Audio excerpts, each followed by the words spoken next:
Hi guys, so I'm headed somewhere.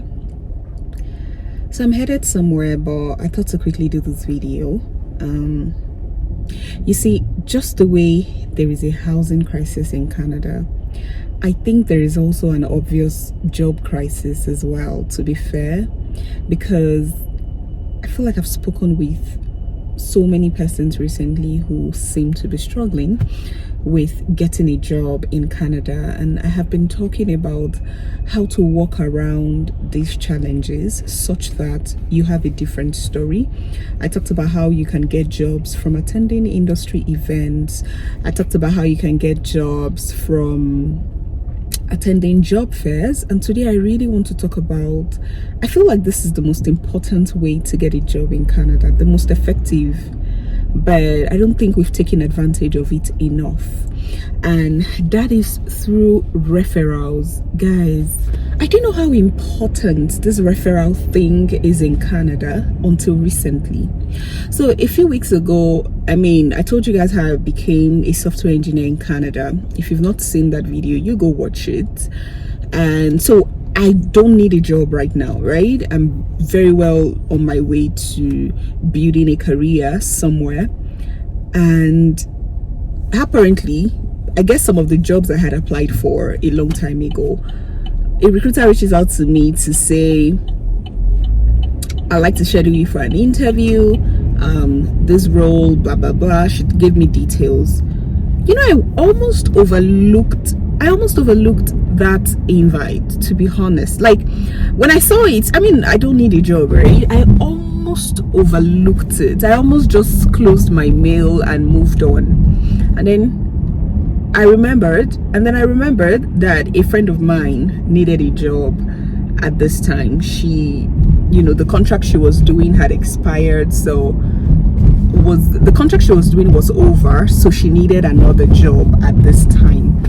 And even though she told me she wanted to rest and she wasn't ready to work, I just responded to the recruiter. I'm just like, hi, I don't really need a job right now. I'm really okay, but a friend of mine needs this job. Her name is this, and is it okay if she reaches out to you so that you can interview her for the job? And then the recruiter responds, oh my god, thank you so much, please tell her to send me her resume. She just told me to connect the both of them. And guys, you won't believe, my friend got that job. Like, she got that job. And I took days to think about this, to say, what if I hadn't reached out? What if I hadn't responded to that email? Now the thing is, I just thought to myself, like, what if I hadn't responded to that email? You know what I mean? My friend would probably look for a job. It might take a longer time for her to find a job at the end of the day. And not only did this recruiter give her, get her employed with her company, when I reached out, a few weeks later, I'm like, oh my god, a friend of mine also needs a job. Why don't I just reach out to this recruiter on her behalf? So I reached out to the recruiter, and I'm like, oh hi, my friend told me she got the job. I'm excited. I have another person I'd like to recommend. And she was like, oh my god, Ella, thank you so much for recommending her. She sent me a gift card and said, oh, okay, I do not have that role right now in Calgary, but I have the role in Montreal. So if you have somebody in Montreal, please send them my way. And I'm like, okay, thank you, but if you have that role again in Calgary, please know that I have someone I can totally recommend to you. And this won't be the first time I'm recommending people for jobs, but the other ones have been direct. I'd really just go and recommend somebody and say, and they need to go through a process. But this one was me me getting a feedback from an application that I did, and then me just saying, oh, I don't need this job anymore, but I know somebody who does, and my friend gets a job from that. I just want you guys to think about these scenarios, for a bit, and just think about the lost opportunity, because that's what I see it as. It's lost opportunity for us in so many ways. Like, we have left money on the table. We have this think about it. Just think about the many times that somebody, you applied for a job and you just realized you didn't need the job and you just kept quiet. Think about the times when you have like so many people around you who need a job, but you just haven't come around to recommending them to someone. You know what I mean? Referrals are so profound because it's a big deal. You're literally putting your reputation on the line for someone. That's just what it means. If I'm referring somebody for a job, I'm putting my reputation on the line. I'm pretty much saying, take this person. I'm sure this person will do well. If the person doesn't perform very well, somehow it stains me. Actually, it comes back to me because I'm the one who recommended you for the job, right?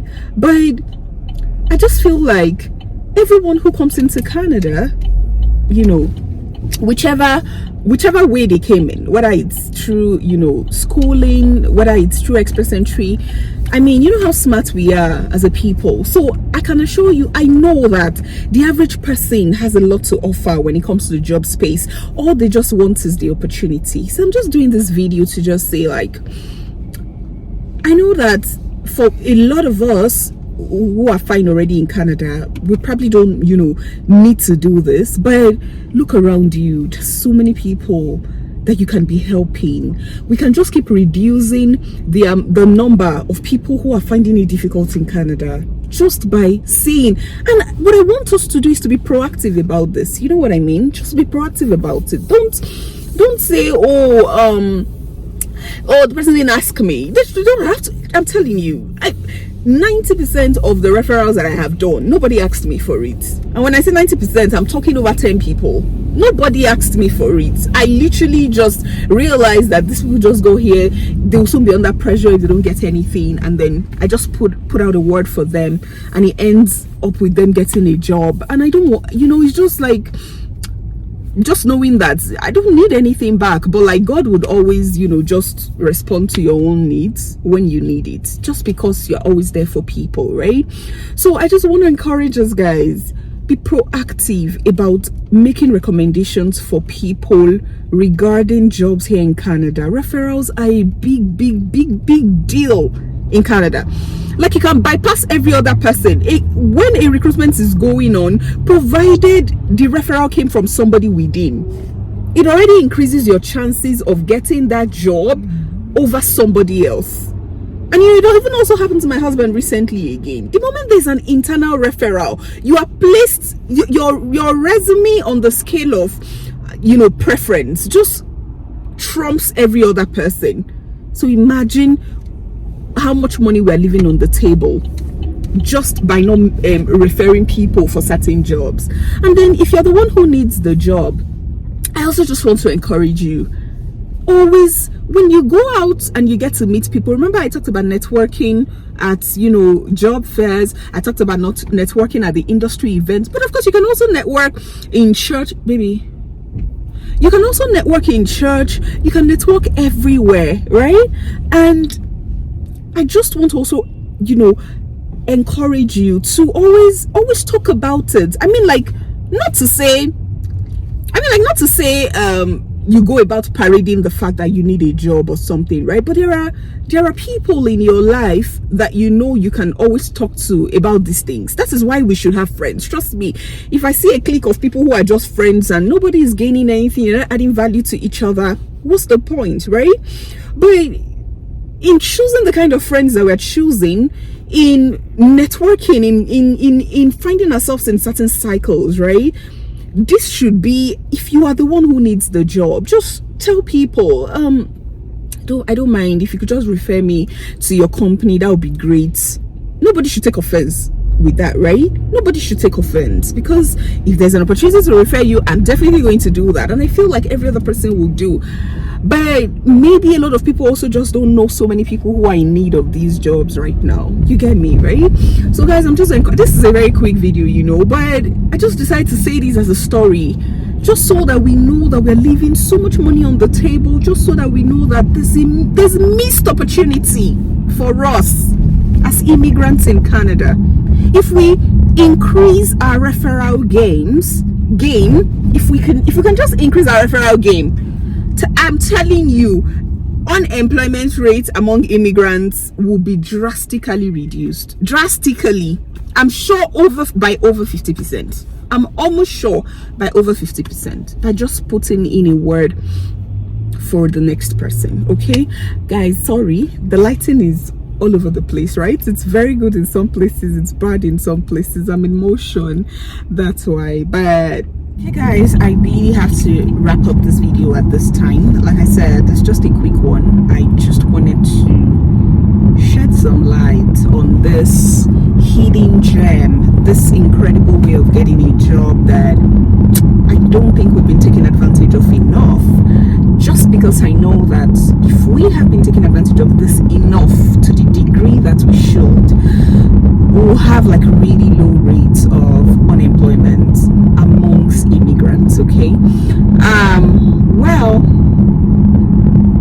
I'm just gonna, like I said, this is not me trying to say, oh, you guys reach out to me so that I can refer you, because some of, you know, the opportunities that I had at the time, opportunity comes at different time. At this time, as you and I are speaking, I do not have a direct link for referrals, right? Except, you know, something comes up. But then I remember putting up on my community also at some point saying, like, if you need a job, let me know. And that was when the Montreal opportunity had opened up.